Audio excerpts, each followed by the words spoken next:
Il t'est probablement déjà arrivé, lors de la conception de ton CV, de te poser la question quelle était la meilleure formule. Peut-être que certains t'ont dit que c'était une formule chronologique ou encore par compétence qui était la meilleure. Je te dirais même que les experts ont beaucoup de difficultés à établir une seule formule gagnante pour la conception de son CV. Et il y a même des gens qui vont aller jusqu'à te dire qu'il ne faut pas faire un CV de plus de 2 pages. Donc, difficile de s'y retrouver. En plus, avec la technologie d'aujourd'hui, il y a même des machines qui vont scanner ton CV et si tu as fait une seule erreur, pourraient tout simplement rejeter ton CV. Donc, il y a des enjeux importants. Je m'appelle Vincent Bernard, je suis conseiller d'orientation et lors de cette capsule Chercheur d'emploi authentique, je te propose de regarder les meilleures pratiques selon ce qui te convient le mieux.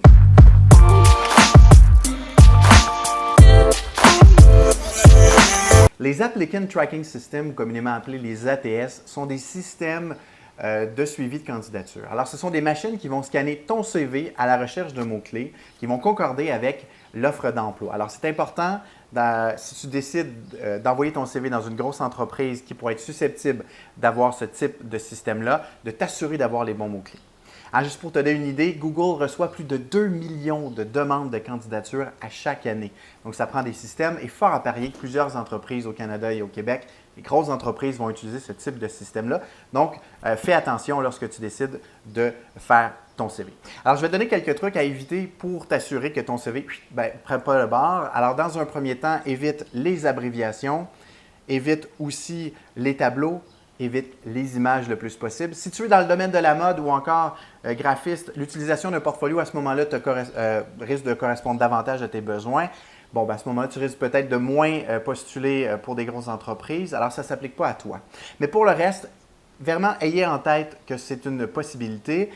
Je parlais tout à l'heure des mots-clés aussi. Alors, mauvaise nouvelle pour toi, tu vas être obligé de refaire ton CV à chaque fois.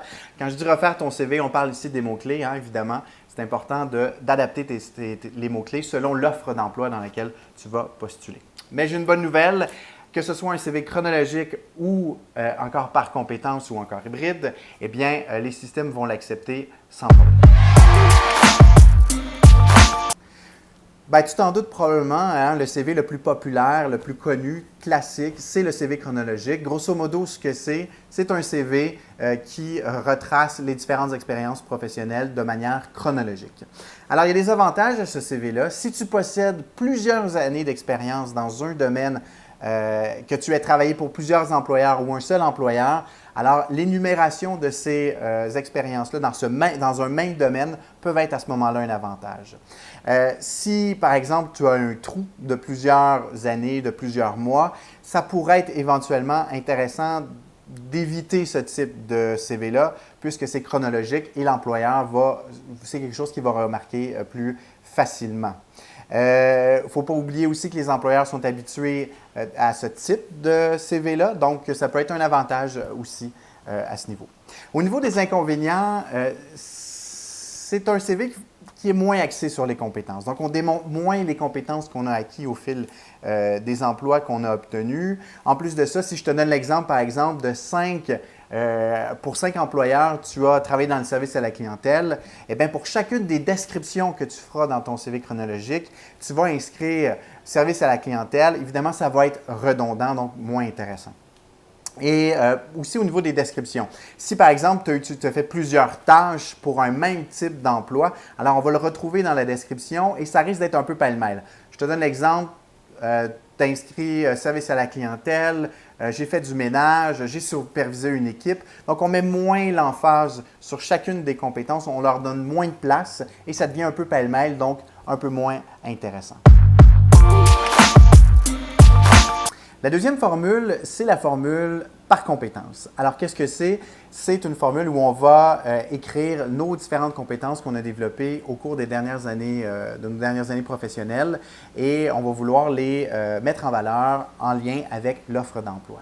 Il y a plusieurs avantages au CV par compétence. Alors, le premier, tu le sais, je suis un conseiller d'orientation et je suis amené à travailler avec beaucoup de gens qui sont en transition de carrière. Donc, c'est des gens qui ont travaillé plusieurs années dans un domaine et qui, du jour au lendemain, décident de travailler dans un autre domaine avec lesquels ils sont moins familiers, mais ont quand même développé des compétences qui peuvent être mises à profit dans dans ce nouveau domaine-là. Et c'est une façon de pouvoir expliquer finalement à l'employeur pourquoi cette personne-là ferait très bien son travail dans un autre domaine d'emploi.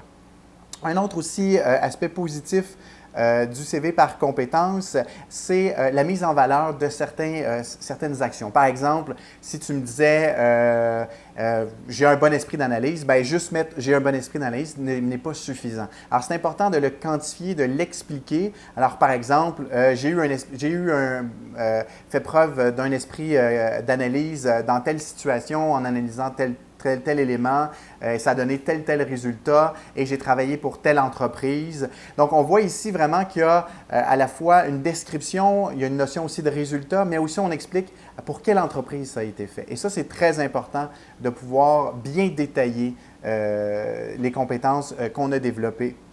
Un autre point aussi intéressant, c'est la liberté que cela peut donner. On peut parler d'expérience professionnelle, mais aussi scolaire ou encore personnelle pour illustrer à quel point on a développé certaines compétences. Et aussi, ce qui est intéressant, c'est qu'on peut mettre en valeur notre personnalité. Et ça, ça va vraiment ajouter une touche supplémentaire au CV qui pourrait plaire à un employeur. On offre une certaine authenticité. Donc, c'est important de se présenter sous une forme d'authenticité, finalement. Au niveau de des inconvénients, il y a certains employeurs qui vont être plutôt rebutés par ce type de CV-là. Rebutés pourquoi? Parce que, évidemment, ça vous donne une grande liberté. Et le défi de ce type de CV-là, c'est de choisir les bons éléments qui vont bien illustrer vos compétences qui sont en lien avec l'offre d'emploi. C'est exigeant et si ce n'est pas bien fait, ça peut être un cauchemar pour l'employeur qui va être amené à lire votre CV et finalement faire en sorte qu'il le mette de côté. Donc, c'est important de toujours avoir en tête que ce type de CV-là est exigeant, donc il faut bien expliquer le type de compétences. Finalement, il existe le CV hybride qui vient finalement un mix entre le chronologique et par compétences. Ces deux CV-là, on peut les mettre dans un premier temps, mettre les compétences ou encore chronologique ou vice-versa. C'est une nouvelle tendance qui est quand même très populaire depuis quelques temps. Ça peut être une bonne idée si vous avez envie de mixer les deux.